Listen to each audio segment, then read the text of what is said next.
கடவுளுடன் ஒரு புத்தகம், குணாதிசயங்களோடு அதற்கும் மேலாக 50-60க்கும் மேற்பட்ட குணாதிசயங்கள். ஆனா தவறா அங்க சட்டமும் குணாதிசயமும் தான். இயேசுவோட விஷயத்தையும் பாருங்க, நான் உங்களுக்கு காட்டுறேன். ஒரே ஒரு விஷயம், இயேசுவோட இயேசு பிறக்கும் போது பாருங்க, நீங்க பார்க்க முடியும், நீங்க அதை வாசிக்கலாம். எனக்கு ஒரு கிளாஸ் தண்ணி கூட வர முடியும் பேசி. ஆமா ஆமா, நீங்க சொல்லுது சார். இதுதான் சூழல். இதோ தேவதூதர் சொன்னார், வார்த்தையின் நற்செய்தியை உனக்கு வழங்குகிறார். இயேசு கடவுளுக்கு ஒரு வார்த்தை, பைபிளில் இல்லை. ஒரு வார்த்தையின் நற்செய்தி இதை நினைவில் கொள்ளுங்கள். குர்ஆன் கடவுளின் வார்த்தை என்று சொல்கிறது. நீங்கள் நம்புகிறீர்கள்? இல்லை இல்லை, ஆரம்பத்தில் வார்த்தை இருந்தது, அந்த வார்த்தை இயேசு என்று நீங்கள் சொல்கிறீர்கள். குர்ஆன் இயேசு கடவுளின் வார்த்தை என்று சொல்கிறது, நீங்க அதை நம்புறீங்க? பைபிள் சொல்லுது இல்ல சகோதரரே, உங்களால என்ன நம்ப பயன்படுத்துற வார்த்தை லோகோஸ் அப்படின்னா வார்த்தை இல்ல இல்ல. ஆரம்பத்துல வார்த்தை இருந்தது, அந்த வார்த்தை கடவுளோட இருந்தது. அது இயேசுன்னு பைபிள்ல ஏன் சொல்லல. அதனால உங்க சொந்த கருத்தை பைபிள்ல திணிக்காதீங்க. இங்க கடவுளின் வார்த்தைன்னு இருக்கு, அது இயேசு. அதைத்தான் நீங்க நம்புறீங்க. நான் சொல்றேன், குர்ஆன்ல இருக்கிறத எல்லாம் நீங்க நம்புறீங்க, ஆனா நீங்க ரொம்ப தப்பா புரியுறீங்க. சொன்னார், மரியமே, அல்லாஹ் உனக்கு ஒரு வார்த்தையை பற்றிய நற்செய்தியை விளக்குகிறார்.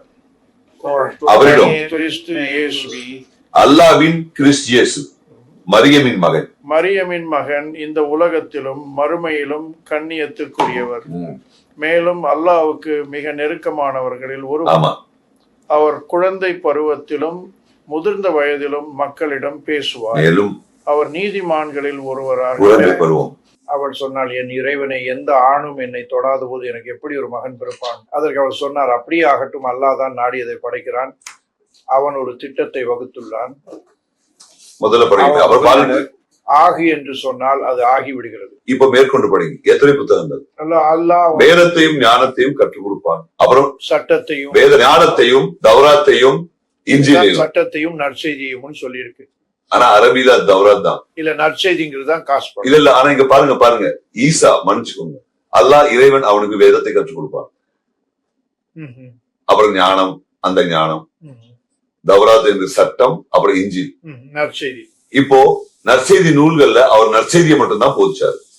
நற்செய்தி நூல்கள்ல அவர் நற்செய்தியை மட்டும்தான் போதிச்சாரு. மார்க்கு, மத்தேயு, லூக்கா, அப்புறம் யோவான். இயேசு நற்செய்தியை போதிச்சாரு, இயேசு நற்செய்தியை போதிச்சாருன்னு அவங்க சொல்றாங்க. இயேசு நற்செய்தியை பிரசங்கித்தார், இயேசு நற்செய்தியை பிரசங்கித்தார்னு சொல்றாங்க. ஆனா இங்க வேற யாரும் இல்ல, அல்லாவே அவருக்கு வேதத்தை கற்றுக் கொடுப்பான்னு சொல்லியிருக்கு.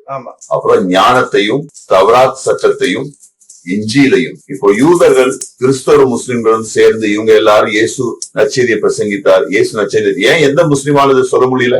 இல்ல, எனக்கு என்ன தோணுதுன்னா, இயேசு அந்த நற்செய்தியை கொடுத்தார், அது ஒரு நல்ல செய்தி, அவ்வளவுதான் அதோட அர்த்தம். நல்ல செய்தி அல்ல, நாம இல்ல நல்ல இல்ல, நான் உங்களுக்கு சொல்றேன், நற்செய்தினா நல்ல செய்தி. சரி, ஒரு நல்ல செய்தி. சரி, புத்தகம்னா என்ன? அது உங்களுக்கு முன்னாடி எழுதி இருக்கு, இதுதான் எழுத்து வடிவம். நல்ல செய்தி. சரி சரி சரி சரி சரிதான். அப்போ அவர்கிட்ட இந்த புத்தகம், அப்புறம் அவங்களோட என்ன முடிக்க விடுங்க. புத்தகம்னா என்ன? புத்தகம்னா எழுதப்படுதுன்னு அர்த்தம். சரி சரிதான். அப்போ அல்லாஹ் அவருக்கு எழுத கற்றுக் கொடுப்பாருன்னு சொல்றாரு. அப்போ அவருக்கு எழுத தெரியும், அது ஒண்ணு.